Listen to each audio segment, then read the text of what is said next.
I've been working for Delta 12 years, but prior to that, I was really involved full-time in photography. And then I got all into my first in Delta. And then 3 years ago, when I moved to Utah, at the time of the merger, Utah just really made me think more about my priorities in life. And I don't know, just the beautiful wide open spaces, everything there, you know.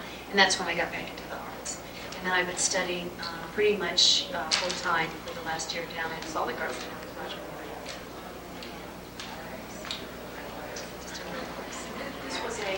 This was your original thought. Right. No. I mean, everybody says, you know, do you have a grant? Is this your MFA? You know, I started thinking, God, I probably should try to get some money. But no, I wanted to do some work with AIDS anyway. And then I was in a portfolio class. And so I needed to kind of have an idea. And then I just started thinking, yeah.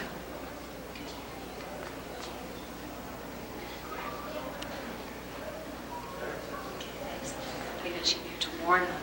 And then the word got out that this person had AIDS. And I started seeing people I worked with that were college age, you know, somewhat, I thought liberal, saying things like, you know, I don't want to work with them. I don't care if those people die. And, you know, I'm worried about the kids and things like that. You know, so that kind of got me started. And then the boy next door to my grammar school, and we went to college together, and we lived in Europe for a couple of years. And when we came back from Europe, he moved to San Francisco for the more liberal politics or whatever, and he's getting quite sick nowadays. So then it really came in on a personal basis. I was wondering, you thought this fellow was Be registering, it's like a 5, 6, 60 to the 70.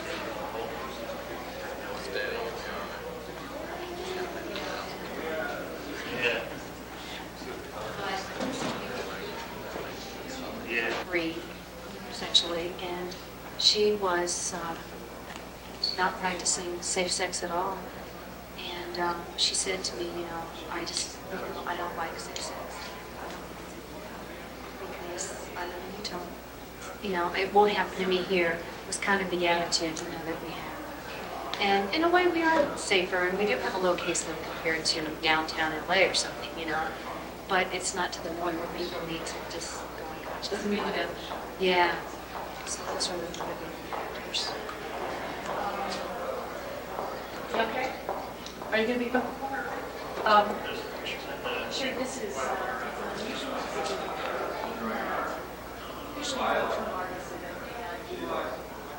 touch our So this is what you go to the market This is moving from the gut level.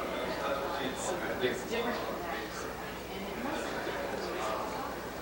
Yeah, that's where it originated really from me also. It was just a really deep emotional response to this. And when I saw people really being discriminated against and shunned, you know, because of their illness, I mean, to me, I started thinking, what could be worse than being diagnosed with a disease for which there's no cure, and then to be judged on top of that as being morally wrong, dirty, a bad person, and to being turned away by even family, their church, their co-workers, their neighbors, you know, on top of facing an untimely death. And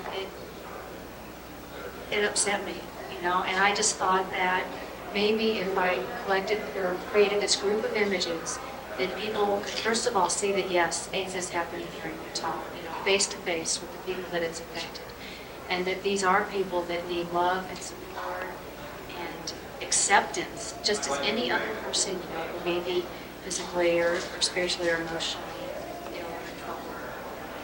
That's what I've been trying to do.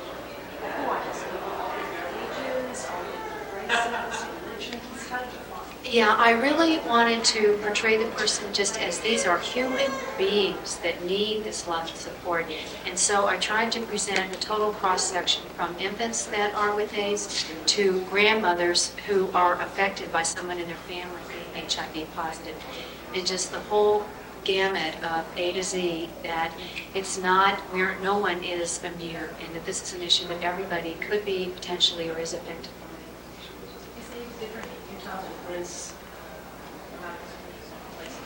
Well, I would just say that maybe because more of the conservative atmosphere here that there may be somewhat of a greater level of discrimination or lack of acceptance. And when you find someone from a very conservative family, and perhaps, in fact, I have anonymous shots here of people, of young men that left when they were 19 or 20, and they have basically come home to die. And they have been reaccepted by their families in a very loving, supportive way. However, the family is still absolutely scared to death to tell any of the neighbors, to tell their church members, or get any support from outside their immediate family because of the stigma attached to it. And I know that happens in small places everywhere, but I guess maybe in a larger city, there may be a more liberal attitude. But, you know, Utahns at their core are so loving and such good people that once you get into the support group or whatever, I think these people really have a wonderful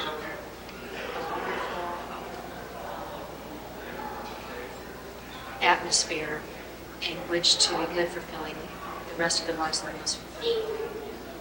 Who do you want to come to this exhibit? I would just like for someone perhaps maybe that heard a neighbor had AIDS and they really hadn't spoken to that neighbor so much, or maybe they were afraid for their children to play with that neighbor's children now, to maybe realize that it's not something that we need to be afraid of, and that these are really people that need some extra love and support and acceptance. And just, you know, change a mind here or there. That would be the best.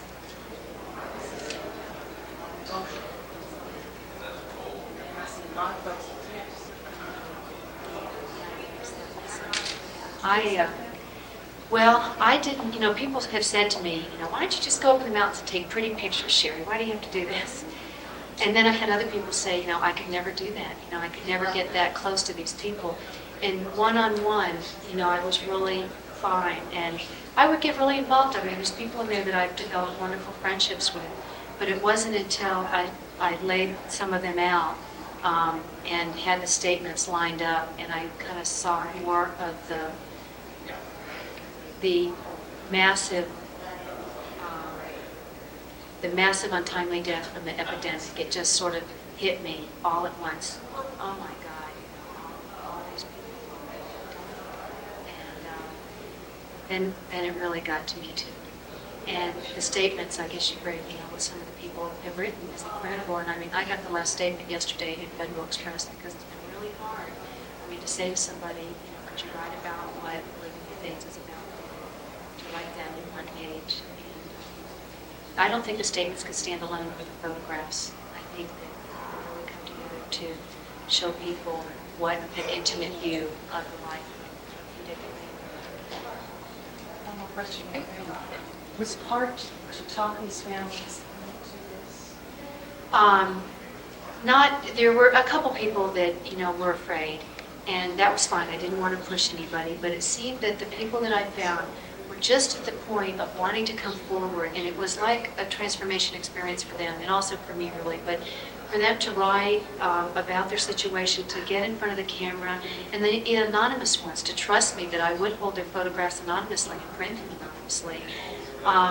It was a coming out for them, more of an acceptance of what's going on in their life. So, no, once I made that contact, it wasn't There's a sequence on the north wall there with the family of Randy. It seems like at the moment of his death.